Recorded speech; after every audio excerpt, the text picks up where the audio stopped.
felt very guided to look at the Emmaus story and to look at it in a new way, to look at the Emmaus Road story as being a model for community, and particularly a model for community in which people are experiencing transformation because they are with Christ. And that's what happens on the Emmaus Road. Lots of things happen on the Emmaus Road. But one of the things that happens on the Emmaus Road is that these two disciples, who are leaving the most traumatic weekend of their lives, where they've seen their friend and their teacher and their Lord crucified violently, they've also seen their own vision crushed. They had a vision of Jesus coming and setting up a new kingdom. They had a vision of themselves being on his right and on his left. They saw themselves as being significant players in the new kingdom. And Jesus is crucified, and not only do they lose this person in their life, but they also lose the vision that they had had for their life and what their life could be and become.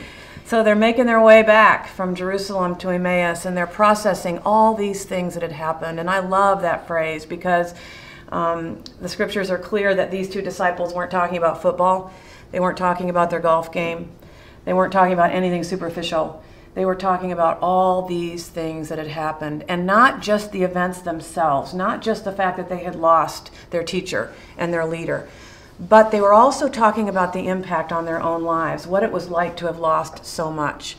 All these things, not 95%, not 98%, but all these things that had happened. And it was a brave choice to choose to walk together, because I don't know about you, but when I've got traumatic, difficult things going on in my life, everything in me wants to just go inside. I want to believe that nobody could understand what I'm going through. I want to believe that that no one could be with me in this moment. I want to process it deeply on the inside.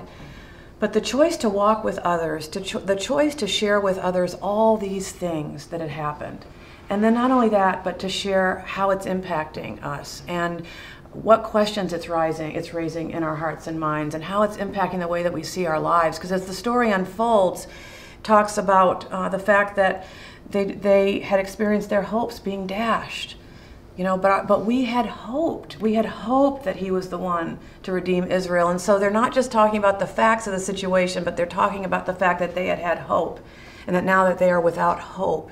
And that's very intimate, isn't it? To talk about the places in your life where something has happened that's been so traumatic that you've lost hope.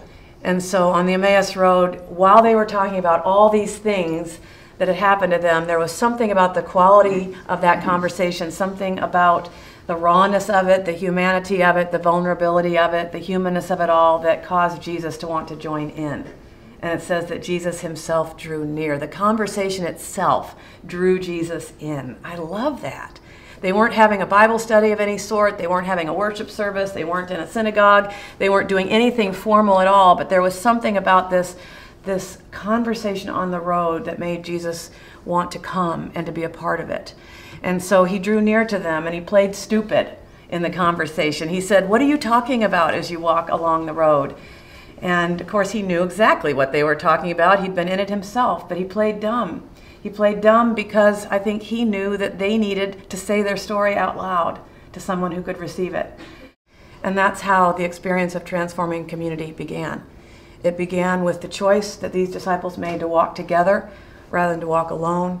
It began with their choice to talk with each other about all these things that had happened, to be honest about it, to be honest about the impact on their own souls.